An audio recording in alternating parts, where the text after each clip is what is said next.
The rain fell in sheets, blurring the streetlights into hazy halos. I sat in my black sedan, watching the iron gates of my own house. The intercom buzzed, and a frantic voice spilled through the static. "Lyle, please, it's me, Jareth. You have to let me in." My thumb hovered over the button, a thousand memories flashing through my mind. I saw his face 3 years ago, flushed with a swagger I'd never seen before, as he looked down at me from his polished luxury car. Now he was soaking wet, his expensive suit wrinkled, his face pale and desperate. The man who had once thrown me out on the street was now begging for my help. What they didn't know was that this was my home. The one he laughed at me for dreaming of. Before I begin this story, can you tell me where in the world you're listening to from? My brother Jareth was always the one with the big ideas. I was the one who worked the double shifts. We lived in a 2-bedroom apartment that smelled faintly of stale coffee, and my daughter Fern's crayon wax. My wife Carla worked part-time at the library, and I did every odd job I could get my hands on. Our goal was simple, an escape plan we'd etched in our minds ever since our mother died. We needed to pay off her monstrous medical debt, a silent, crushing weight that followed us everywhere. Then, with whatever was left, we would find a small house with a yard for Fern. We weren't looking for luxury, just a little slice of normal. Our life was a constant grind, but we had each other. We were a team. Jareth kept telling me he was onto something. "It's a new type of stock, Lyle," he'd say, tapping his phone. "I'm putting in everything I have." I'd always just shake my head. He was a dreamer, and I was a realist. But one Tuesday morning, everything changed. I was serving up scrambled eggs at the diner when my phone vibrated. Jareth had sent a screenshot of his bank account. My knees went weak. The number on the screen was a blur, but the letters were stark and impossible to ignore. $15,000. He walked into the diner an hour later, a grin so wide it hurt to look at. He promised me, he swore on our mother's grave, that the first thing we would do was pay off her debt. Then we would get a house. Our dream was finally within reach. The new money didn't come with any kind of instruction manual, and Jareth was the kind of person who learned by falling hard. The quiet, focused brother I knew disappeared. He started hanging out with people who dressed in clothes that cost more than my car. He bought a luxury sedan, then another, then a sports car he barely drove. His phone was always buzzing with party invitations and new business opportunities that sounded more like gambling than investing. He would talk about a gated community called the Oaks, and how that was the only place for a person like him. When I would try to talk to him about our promise, he'd just wave his hand. "Relax, Lyle. It's coming. We're rich now. It's all going to work out." His promises felt empty. My worry grew into fear. The medical bill notices were still coming in, and the due date was getting closer. I tried to corner him at his new penthouse apartment, but the doorman wouldn't even let me pass the lobby. I waited outside for an hour until he finally came down. I pleaded with him, told him we were running out of time. His eyes were cold like a stranger's. He told me I was a failure, that I was dragging him down, and that he needed to get away from me and my tired life. I felt a sting of tears. He said he was going to buy our apartment building just so he could be the one to get rid of us. I didn't believe him. I never thought he would actually do it. He did it. A week later, a certified letter arrived. A notice to vacate.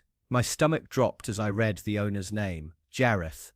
He hadn't just bought the building, he had bought it with the sole purpose of kicking us out. It wasn't a whim or a threat. It was a cold, calculated act of revenge for a life he no longer wanted to remember.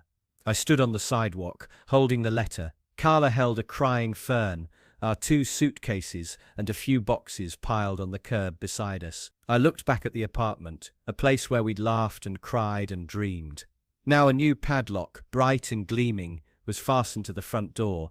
The lock felt like a final insult, a definitive end to the life I once knew with my brother. Our new home was a single-wide trailer on the edge of the city, a place where the air always smelled like gasoline and damp earth. Fern thought it was an adventure, a tiny house for her and her parents, but Carla and I knew the truth. It was a symbol of our defeat, a monument to Jareth's betrayal. I stopped sleeping. I started working every hour I could, taking on a night job as a janitor at a high-rise office building. The pain of losing my brother and the shame of our new living situation were a constant fire inside me. It was no longer about getting a house. It was about proving to myself that I could do it alone, that I didn't need Jareth's money or his broken promises. It was about protecting my family from the coldness of the world. During the long, silent hours of my night job, I would go into the empty offices and find old city maps and dusty blueprints. I saw a different side of the city, not the gleaming skyscrapers but the forgotten lots and the old disused buildings. I started doing research, staying up late after my shift to learn about zoning laws and property development. I found a forgotten piece of land, a large overgrown swampy lot that no one wanted to touch. It was listed for a fraction of what it should have been. Everyone saw a problem, I saw an opportunity. It became my obsession. I started to see numbers and shapes in my sleep. I stopped thinking about Jareth and started thinking about foundation and permits. Meanwhile, news of Jareth's life became inescapable. He was on the city news channels, but not for anything good. He'd made a series of reckless, high-profile investments that had failed spectacularly. His lavish parties were constantly being broken up by police. His name was now associated with legal trouble and bad press, not fortune. His new friends, the people he'd bought expensive gifts for, abandoned him. I saw a picture of him online, looking tired and pale. His girlfriend, Maribel, was quoted in an article saying that the man she loved was gone, that the money had turned him into a monster. It was a public and humiliating spiral, and as much as I felt a sick sort of justice, a part of me, the older brother part, still ached for him. With Carla's help, we went to the bank, using a small inheritance from her side of the family and my savings from years of grinding. We got a loan to buy the forgotten lot. I quit my janitor job and started working on the land myself. I learned how to run a bobcat, how to read a blueprint, how to frame a wall. I poured every ounce of my sweat and soul into that project. I kept it a secret from everyone. Even when my friends asked how I was doing, I just told them I was okay. I didn't want anyone to know what I was building. I didn't want Jareth to find out, and I didn't want his world to touch mine ever again. I was building a new life, a stronger one. The last year of my life had been a blur of hard work. The trailer was gone, sold for a small profit. We had been living in a cheap rental while the house was being finished. And now today it was complete. Carla and Fern stood beside me in the driveway. The house was a masterpiece, a modern sprawling home with huge windows and a perfectly manicured lawn. The wrought iron gates, the high walls, the quiet streets, it was all here. It was the same neighborhood Jareth had always wanted. We had done it. We had bought our home in the Oaks. As I took out my phone to snap a picture, a news alert popped up, a huge red banner at the top of the screen. Breaking: famed investor Jareth Lyle under investigation for massive investment fraud. Sources say he is bankrupt and on the run from the authorities. I spent the next 3 days in a quiet daze. My beautiful new home, the one I had built from the ground up, felt surreal. I watched the news reports about Jareth with a strange mixture of emotions. There was a part of me that felt a dark kind of satisfaction. He got what he deserved. But there was a bigger part of me that just felt empty. He wasn't a cocky millionaire anymore. He was a desperate man whose face was plastered on every television screen, a mugshot waiting to happen. The phone rang with calls from friends asking about him. I didn't answer. I just wanted to forget. I was in my study looking out at my quiet lawn when the house security intercom buzzed. It was Jareth. I felt my hand tremble as I hit the button. His voice, frantic and pleading, filled my ears. He didn't even know it was me. He just knew this was a place where people had money. The gates opened with a low hum. Jareth stumbled out of a beat-up car, his clothes stained and his hair unkempt. He looked straight past me. He wasn't seeing Lyle, his older brother. He was seeing the owner of a mansion in the Oaks. He didn't recognize my face. He just saw a man who had everything he'd lost. He started to beg, his voice cracking with desperation. He had nowhere to go. He'd been living in his car. He told me he was going to turn himself in, but he just needed a place to get his head straight. He kept talking about a dream of getting a small house in the Oaks. I just stood there and the words got caught in my throat.